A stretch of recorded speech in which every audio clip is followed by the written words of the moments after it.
कर्म बड़ा या भाग्य? कर्म एवं भाग्य। एक महानुभाव ने मुझसे ये प्रश्न किया कि भाग्य पहले बना या कर्म। मैंने बताया कि भाग्य कर्म का फल है। जो प्राणी जैसा कर्म करता है उसे उसका फल मिलता है, वही फल भाग्य है। फिर उसने पूछा कि जब भाग्य में लिखा ही नहीं होगा तो प्राणी कैसे कर्म और क्या कर्म करेगा?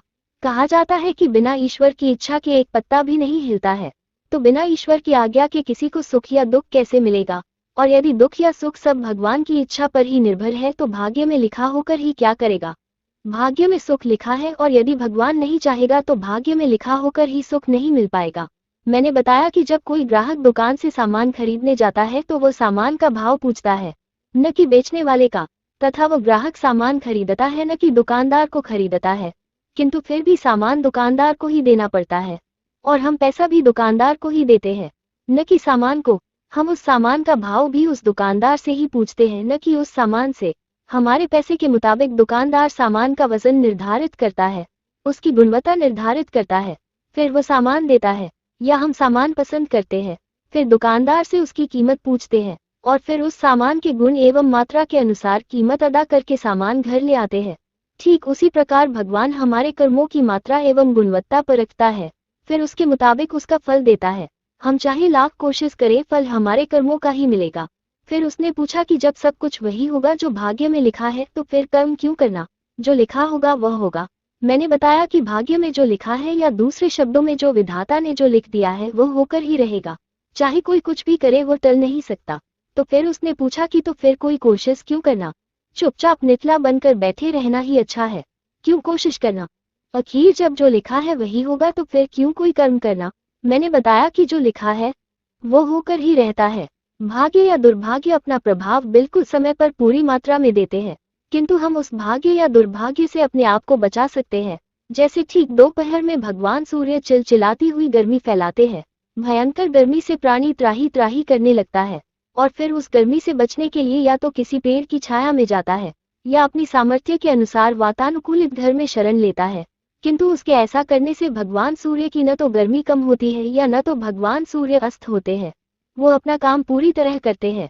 हम अपने प्रयत्न से उस गर्मी से छाया में या एयर कंडीशन में जाकर राहत पाते हैं।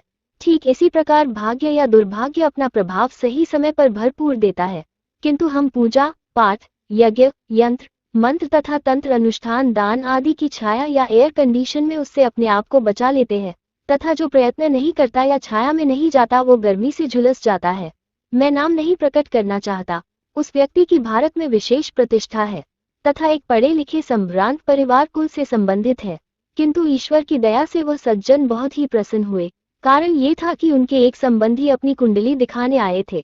मैंने कहा कि कुंडली अशुद्ध है, तो उन्होंने कहा कि इसका मतलब है आप भी दूसरी कुंडली बनाना चाहते हैं ताकि आप भी इसकी कुछ दक्षिणा पा सके। कितना दक्षिणा लेते हैं? क्रोध तो मुझे बहुत आया। एक फौजी की खोपड़ी वैसे ही टेढ़ी होती है, किंतु उनके सामाजिक स्तर एवं अपनी नौकरी को ध्यान में रखते हुए कहा कि आप चाहे लाख ही करोड़पति क्यों न हो, एक ब्राह्मण की दक्षिणा देने की सामर्थ्य आप में नहीं है। जब सत्यवादी राजा हरिश्चंद्र अपना राजपाट, बेटा, पत्नी एवं घर परिवार बेचकर भी ब्राह्मण विश्वामित्र की दक्षिणा नहीं दे पाए तो आप भला क्या देंगे? मैंने कहा कि आप पूछना क्या चाहते हैं? तो उन्होंने कहा कि मैं कुछ नहीं पूछना चाहता, यह मेरे भाई साहब है, यही आपकी प्रसिद्धि से प्रभावित होकर अपना भविष्य जानने आए हैं। मैं तो सीधा जानता हूँ कि जो भाग्य में लिखा है वो टल नहीं सकता तथा दुर्भाग्य से नहीं बचा जा सकता।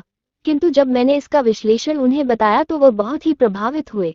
अस्तु, मैं यहाँ ये कहना चाहता हूँ कि आदमी को पहले ये जानना चाहिए कि उसे कष्ट क्या है।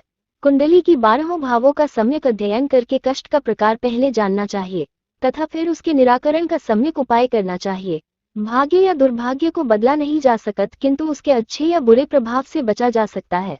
इसीलिए कहा गया है कि ललाट पट्टे लिखिता विधात्रा षष्ठी दिने या अक्षर मालिका च ताम जन्म पत्री प्रकटीम विधते दीपो यथा वस्तु घनांतकारे। अर्थात जन्म के छठे दिन विधाता ने ललाट में जो अक्षर लिख दिया उसे जन्म पत्री ठीक वैसे ही प्रकट कर देती है जैसे घने अंधकार में पड़ी वस्तु को कोई दीपक प्रकट कर देता है।